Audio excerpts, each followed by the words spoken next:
저는 오늘 일희일비를 넘어서는 믿음이라는 주제로 하나님의 말씀을 전하도록 하겠습니다. 우리는 외부적 환경과 감정에 따라 신앙이 요동치는 연약함을 가지고 있습니다. 상황에 따라, 감정의 변화에 따라 우리의 믿음이 널뛰기를 하기 때문입니다. 그래서 우리는 늘 언제나 한결같은 믿음을 유지하지 못합니다. 어제의 믿음이 다르고 오늘의 믿음이 다릅니다. 또 내일의 믿음이 우리가 어떤 환경과 감정의 변화에 따라 변하게 될지 우리는 알지 못합니다. 야고보서 1장 6절은 이렇게 말씀하고 있습니다. 의심하는 자는 마치 바람에 밀려 요동하는 바다 물결 같으니 라고 말하며 환경과 감정에 따라 흔들리는 신앙의 모습을 경고하고 있습니다. 논어에는 이러한 말이 있습니다. 인무원려 필유근우라는 말이 있습니다. 멀리 생각하지 않으면 가까이에 근심이 있다라는 뜻을 가지고 있습니다. 앞에 있는 것에 일희일비하는 순간 우리의 믿음은 작아지고 우리의 신앙은 차갑게 식어지게 된다라는 사실을 우리는 기억해야 합니다. 그러하기에 신앙생활하는 우리가 경계해야 할 것은 일희일비하려는 마음이라는 것입니다. 일희일비라는 고사성어는 변덕스러운 감정의 변화를 의미합니다. 한편으로는 기뻐하고 또 한편으로는 슬퍼한다라는 뜻을 가지고 있습니다. 작은 일에 쉽게 기뻐하고 슬퍼하는 마음을 의미하는 것입니다. 그래서 일희일비는 주로 감정에 쉽게 휘둘리거나 사소한 일에 집착하는 사람들에게 사용하는 단어이기도 합니다. 주님은 우리가 상황과 감정에 따라 일희일비하는 자가 아니라 주님을 향한 믿음이 견고하여 흔들리지 않는 자가 되기를 원하신다라는 사실입니다. C.S. 루이스는 순전한 기독교라는 책을 통하여 진정한 믿음은 이런 것이라고 말하고 있습니다. 믿음이란 이성이 설득당한 후에도 감정이 반항할 때에도 계속 유지하는 것이다. 루이스는 진정한 믿음은 이성의 설득을 넘어서는 것이고 감정에 의하여 지배당하지 않는 것이 진정한 믿음임을 우리에게 가르쳐주고 있습니다. 그렇다면 여러분은 어디에 소망을 두고 있습니까? 여러분의 믿음은 어디에 소망을 두고 있습니까? 오늘 말씀을 통하여 일희일비하려 했던 우리의 믿음이 새롭게 변화되는 시간이 될 수 있기를 축원합니다. 아멘. 오늘 바울은 일희일비하지 않기 위하여 주님을 향한 믿음을 강조하고 있습니다. 그 믿음이 우리들 가운데 온전히 장착될 수 있기를 바랍니다. 먼저 오늘 본문 말씀이 쓰여진 배경을 보면 바울은 현재 로마 감옥에 투옥되어 빌립보 교회 성도들에게 편지를 쓰고 있습니다. 감옥에 갇힌 상태에서도 빌립보 교인들을 향한 바울의 사랑과 감사가 이 편지를 통하여 전달되고 있다라는 것입니다. 왜 이렇게 사도 바울은 빌립보 교인들에게 감사와 사랑을 이렇게 전하였을까요? 바울의 사역을 빌립보 교인들이 적극적으로 지원하였습니다. 바울이 감옥에 갇혀 있는 상황 속에서도 그를 돕기 위하여 헌금하였고 위로의 편지를 전해 주었습니다. 자신을 끔찍히 사랑하고 자신이 펼치는 사역을 후원하고 기도해준 빌립보 교회 성도들에게 지금까지 자신이 갖고 있었던 믿음의 노하우를 그 빌립보 교인들에게 전수하고 있는 내용이 오늘 말씀 가운데 나타나고 있다는 것입니다. 사실 나만 가지고 있는 기술과 능력을 다른 사람에게 전수해 주는 것은 쉬운 일은 아닙니다. 그러나 사도 바울은 기쁨으로 자신이 지금까지 신앙생활하며 사명을 감당하며 얻었던 영적인 노하우를 마치 간증이라도 하듯이 빌립보 교회 성도들에게 이렇게 가르쳐주고 있다라는 사실입니다. 왜 그랬을까요? 사랑하는 사람에게는 주고 또 주어도 전혀 아깝지 않기 때문입니다.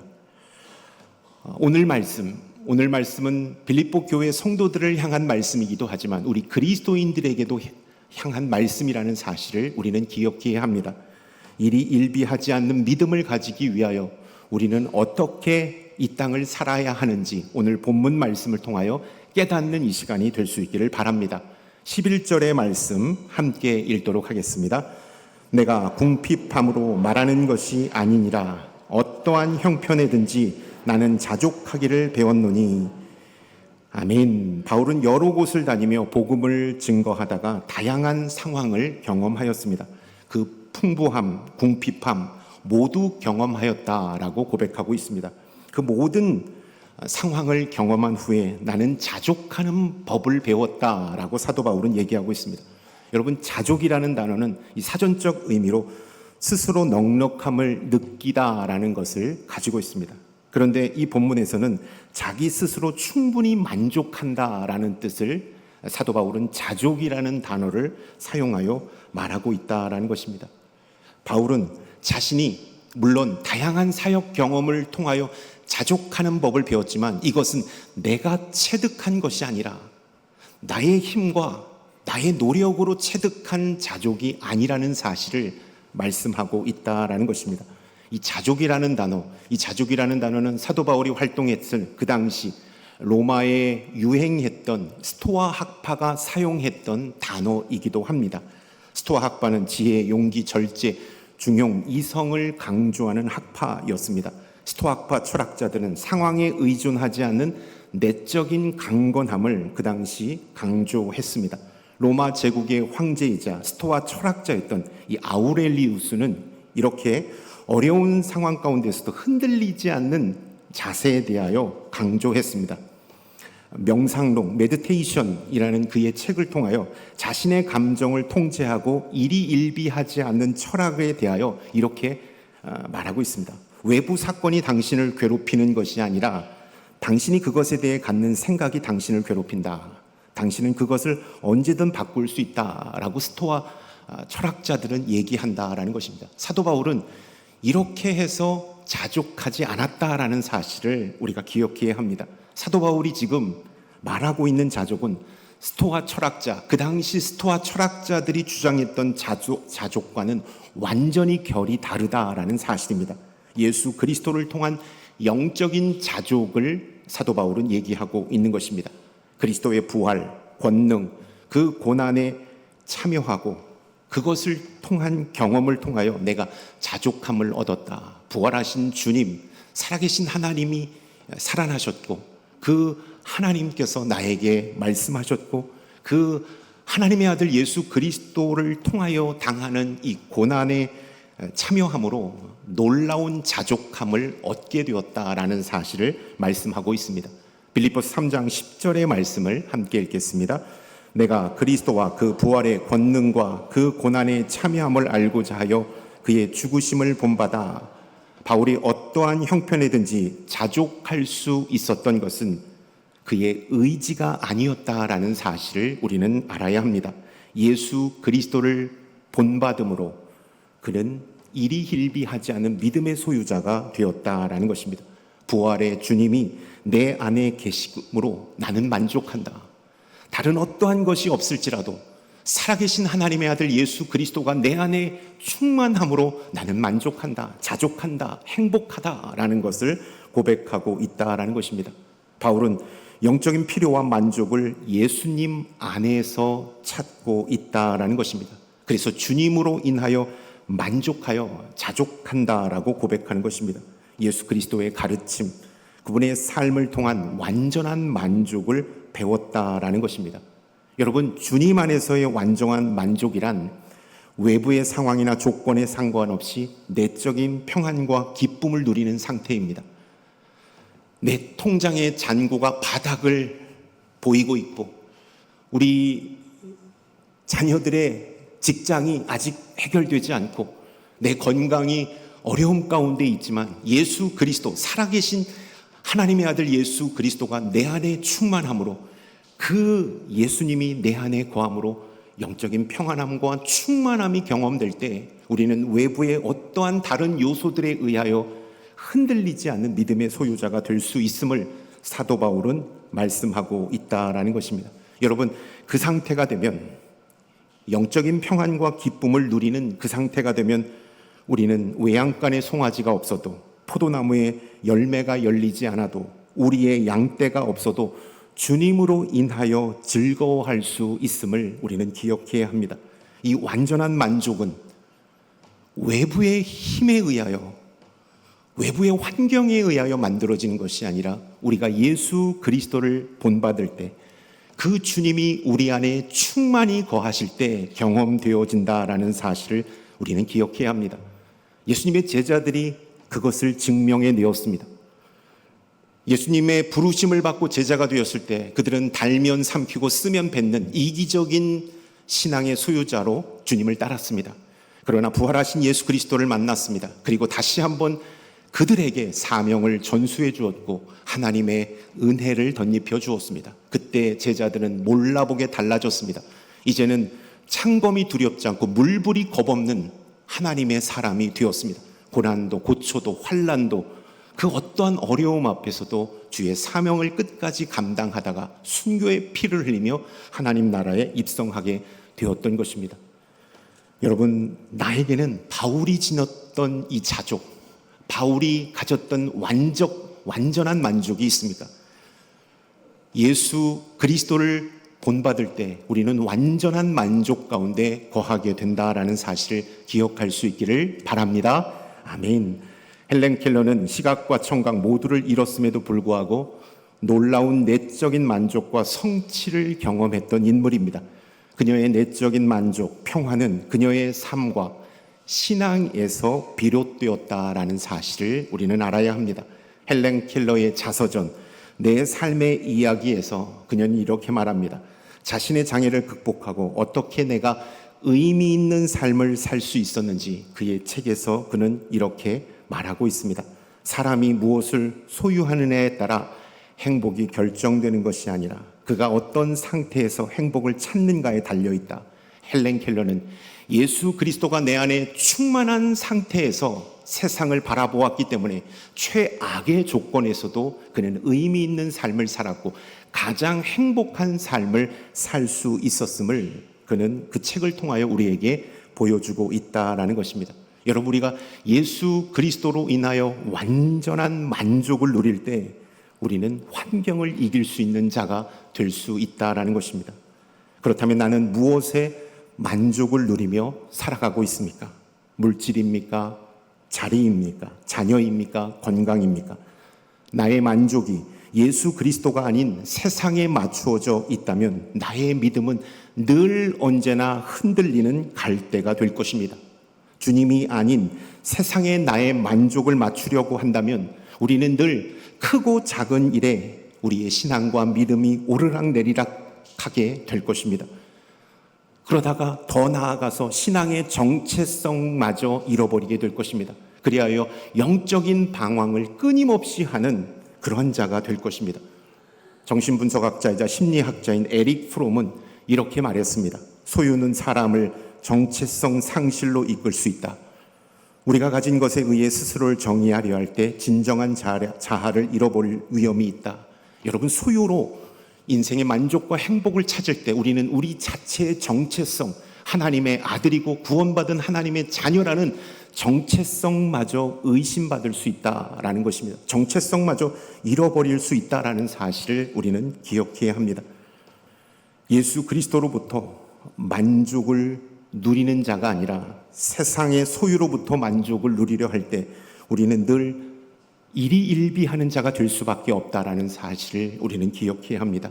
여러분, 세상의 소유가 아니라 세상의 화려함이 아니라 예수 그리스도로 인하여 만족을 얻는 믿음의 사람들이 될 수 있기를 축원합니다. 아멘. 12절과 13절의 말씀 함께 읽겠습니다.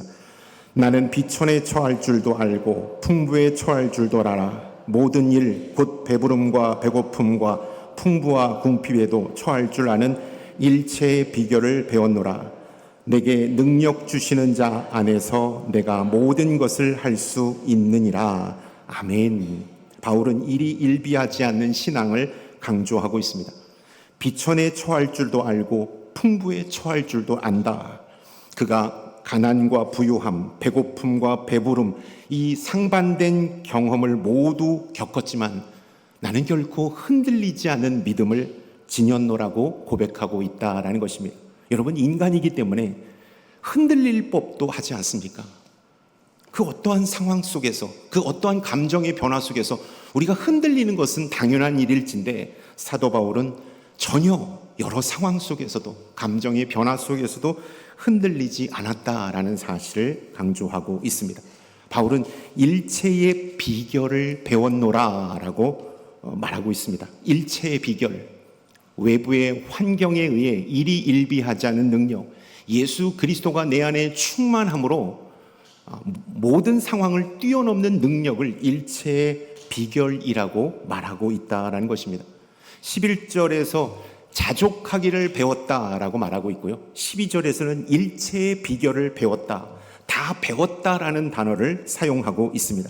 11절에서 자족하기를 배웠다라는 것은 예수 그리스도의 부활과 권능, 고난에 참여하는 경험을 통하여 내가 배웠다라는 것입니다. 이 자족을 배웠다는 것은 에마톤, 헬라어로 체험과 경험을 통하여 배웠다는 것입니다. 이 자족이라는 것은 예수 그리스도, 인격적인 하나님의 아들 예수 그리스도를 체험함으로, 또 그분의 삶을 본받고 그분의 길을 따라감으로 내가 자족하는 법을 배웠다라는 사실을 사도 바울은 고백합니다. 두 번째 12절에 일체의 비결을 배웠다라는 것은 예수 그리스도께서 직접 나타나셔서 그에게 1:1 개인 레슨을 통하여 전수해 주었다, 전수해 주는 이 배움을 얘기하고 있는 것이죠. 바울에게만 말씀하신 말씀, 가르침, 이 배움을 통하여서, 이 배움이라는 것은 내적인 깊은 영적인 체험, 내면의 통찰, 예수 그리스도께서 당신의 인생에 직접 개입하셔서 말씀하신 그 사건을 통하여 그가 일체의 비결을 배웠다라는 사실을 말씀하고 있는 것입니다. 바울은 예수 그리스도의 삶을 본받음으로 상황과 환경을 이길 수 있는 자족을 배웠다고 말하고 있습니다. 또 예수 그리스도께서 내려주시는 영적인 체험과 통찰을 통하여 환경과 감정을 이길 수 있는 일체의 비결을 배웠다라고 말씀하고 있는 것이죠. 여러분, 우리도 환경과 감정에 지배받지 않은 신앙인이 되려면 예수 그리스도의 삶을 본받아야 합니다. 그리고 예수 그리스도를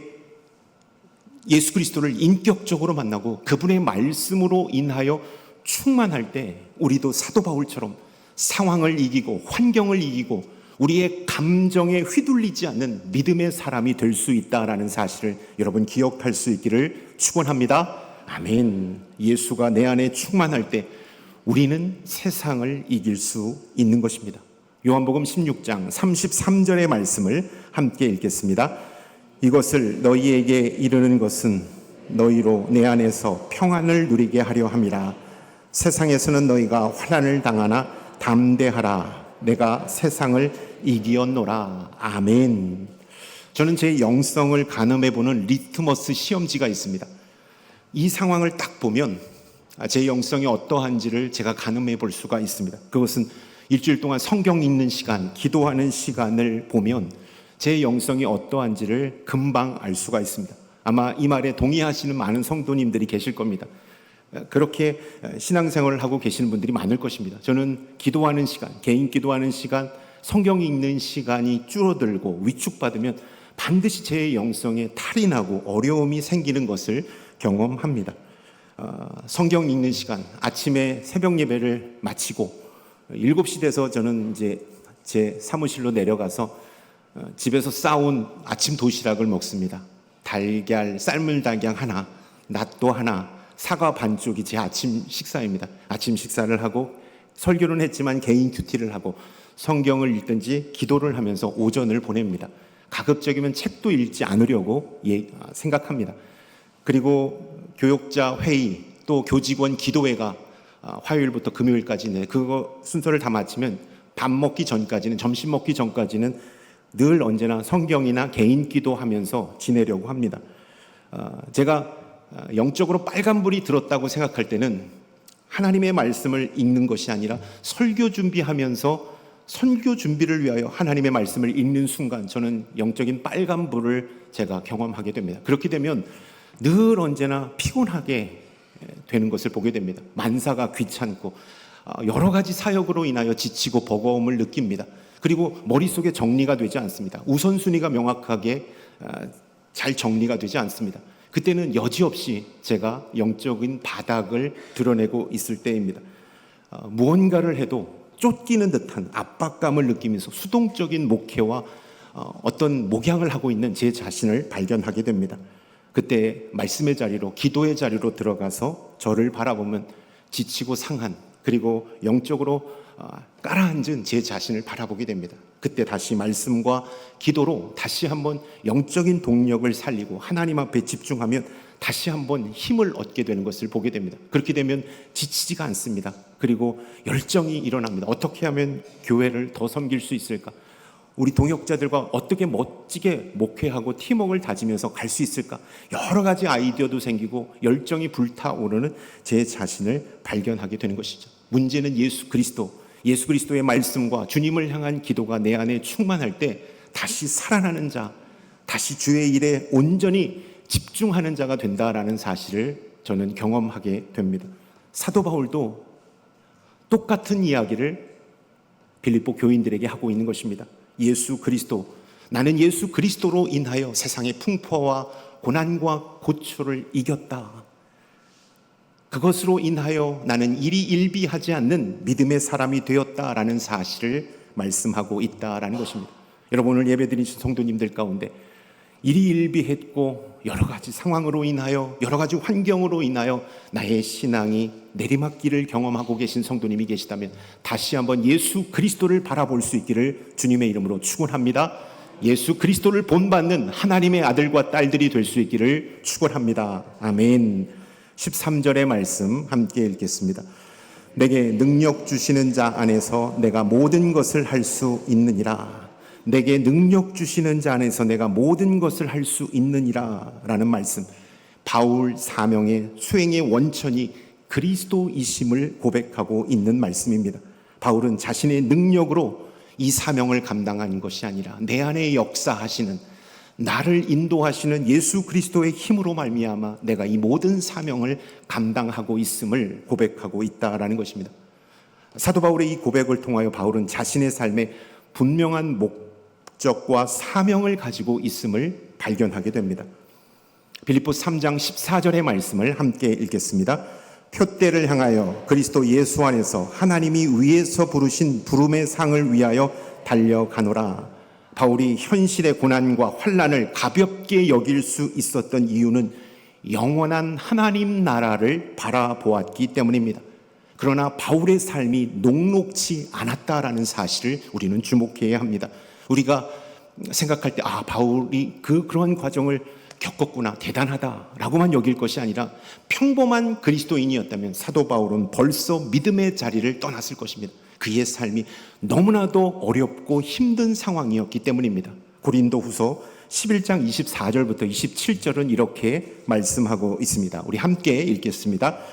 유대인들에게 40에서 하나 감암매를 5번 맞았으며 3번 태장으로 맞고 1번 돌로 맞고 3번 파선하고 일주야를 깊은 바다에서 지냈으며 여러 번 여행하면서 강의 위험과 강도의 위험과 동족의 위험과 이방인의 위험과 시내의 위험과 광야의 위험과 바다의 위험과 거짓 형제 중의 위험을 당하고 또 수고하며 애쓰고 여러 번 자지 못하고 줄이며 목마르고 여러 번 굶고 춥고 헐벗었노라. 이 말씀을 통하여 우리가 알 수 있는 것은 사도 바울은 일희일비할 수밖에 없는 환경 가운데 놓여졌다라는 사실입니다. 복음 때문에 그가 당해야 한 고초와 고난과 조롱과 아픔이 너무나도 컸다라는 사실입니다. 그럼에도 불구하고 그는 현실의 삶 가운데 주눅들거나 쓰러지지 않았음을 우리는 기억해야 합니다. 왜냐하면 그는 현재를 바라보는 자가 아니라 미래를 바라보는 자였기 때문입니다. 그는 현재의 고난을 고통스러워하는 자가 아니라 미래에 완성될 비전으로 인하여 기뻐하는 자였기 때문입니다. 바울은 세상의 성공과 야망을 위하여 살아가는 자가 아니라 세계 선교와 영혼 구원이라는 목적과 비전을 위하여 사는 자였기 때문입니다. 목적과 비전은 우리로 현실을 이기게 하는 힘을 제공한다라는 사실을 우리는 기억해야 합니다. 로마서 8장 18절의 말씀에서 사도 바울은 이렇게 고백합니다. 함께 읽겠습니다. 생각하건대 현재의 고난에 장차 우리에게 나타날 영광과 비교할 수 없도다. 장차 나타날 영광을 바라보며 사도 바울은 지금 현재의 고난과 아픔을 견뎌내고 있다라는 사실을 말씀하고 있습니다. 목표가 있으면 현재의 시련을 새로운 시각으로 볼 수 있습니다. 이 고통은 단순한 고통이 아니라 나를 성장시키고 성숙시키는 과정임을 깨닫기 때문입니다.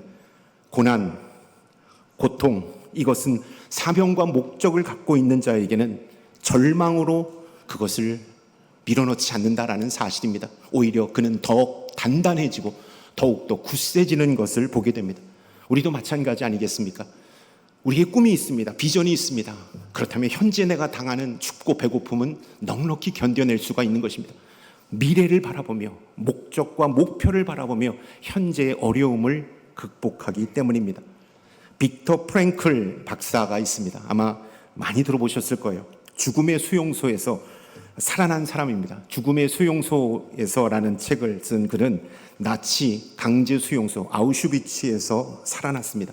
끔찍한 고통 속에서 그가 살아남을 수 있는 이유를 두 가지 말하고 있습니다. 목표와 의미가 나에게 있었기 때문에 나는 그 혹독한 그 시기를 견딜 수 있었다라고 말합니다. 빅터 프랭클 박사는 하루 일어나면 내가 오늘 살아야 될 삶의 의미를 찾았습니다. 시원한 바람이 나를 상쾌하게 해주는 것에서 삶의 의미를 찾고, 누군가가 나에게 따뜻한 말 한마디 해주는 것으로 인하여 내가 오늘 살아남아야지, 오늘 살아야지 하는 의미를 찾았다라고 그는 고백합니다. 뿐만 아니라 그는 내가 이 감옥에 나가서 아내와 함께 행복한 시간을 보내야지라는 소망과 비전을 갖고 있었습니다. 이곳에서 경험했던 아픔과 고통을 밖에 나아가서 내가 공부한 그 심리학 지식을 통하여 사람들에게 알리고 가르쳐야 되겠다는 목표와 비전이 있었습니다. 그리했을 때 그는 비참한 상황 속에서도 불굴의 용기를 가지고 살아남을 수 있었다라는 사실입니다. 분명한 목표와 사명이 있으면 고난도 기회가 된다라는 사실을 우리는 기억해야 합니다. 사단은 외부적 환경과 감정을 통하여 우리의 믿음과 신앙을 끊임없이 흔들어댑니다. 그래서 감정에 무너질 수 있도록, 외부적 환경에 의하여 하나님을 떠나도록 우리에게 불화살을 쏘아댑니다. 지금 이 순간 예배 자리에 앉아 있지만 외적인 환경으로 인하여, 감정의 심각한 기복으로 인하여 고통 가운데 계신 성도님이 계실 겁니다. 눈물 없이는 살아갈 수 없는 그러한 나날을 보내고 계신 성도님도 계실 겁니다. 오늘 주님은 사도 바울을 통하여 다시 한번 환경과 감정에 휘둘리는 자가 아니라 믿음으로 예수 그리스도를 바라보므로 일어나기를 원하신다라는 사실을 여러분 기억할 수 있기를 바랍니다. 사도 바울은 세 가지를 우리에게 말씀했습니다. 바울은 어떠한 형편에도 일이 일비하지 않는 자족함이 있었다고 말하고 있습니다. 이 자족함은 예수 그리스도를 본받음으로, 부활하신 예수 그리스도의 삶을 살아감으로 생겨난 자족감이었습니다. 두 번째, 바울은 어렵고 힘든 환경에도 흔들리지 않은 일체의 비결을 배웠습니다. 이 비결은 예수 그리스도를 인격적으로 만남으로, 주님의 말씀에 충만함으로 일체의 비결을 배웠다라는 사실입니다. 마지막으로 사도 바울은 어떠한 고난과 고통 속에서도 사명을 위해 달려가는 자였습니다. 이러한 세 가지의 분명한 비전과 목적이 있었기 때문에 그는 현실의 고통과 고난에 주눅들지 않고 물러서지 않았다라는 사실을 우리는 기억해야 합니다. 사랑하는 성도 여러분, 주님은 우리가 사도 바울처럼 어렵고 힘든 현실 속에서 믿음을 지키고 흔들리지 않는 신앙의 소유자가 되기를 원하십니다. 외부의 온도에 따라 눈금이 변하는 온도계처럼 우리의 신앙과 믿음이 환경에 휘둘리지 않기를 원하십니다. 오히려 오뚜기처럼 힘들고 어려울수록 예수 그리스도가 주시는 평안과 능력으로 다시 일어나는 그리스도인이 되기를 원하신다는 사실을 여러분 기억할 수 있기를 바랍니다. 힘들고 어려움 가운데 있지만 제가 예수 그리스도를 바라보겠습니다. 고통스럽고 주저앉고 싶지만 여기서 포기하지 않고 예수 그리스도를 바라보며 주의 말씀대로 살아가겠습니다. 그리할 때 주님께서는 우리의 삶에 구원을 허락하여 주시고 피할 길을 내시며 놀라운 방패와 피난처가 되어 주실 줄로 믿습니다. 아멘.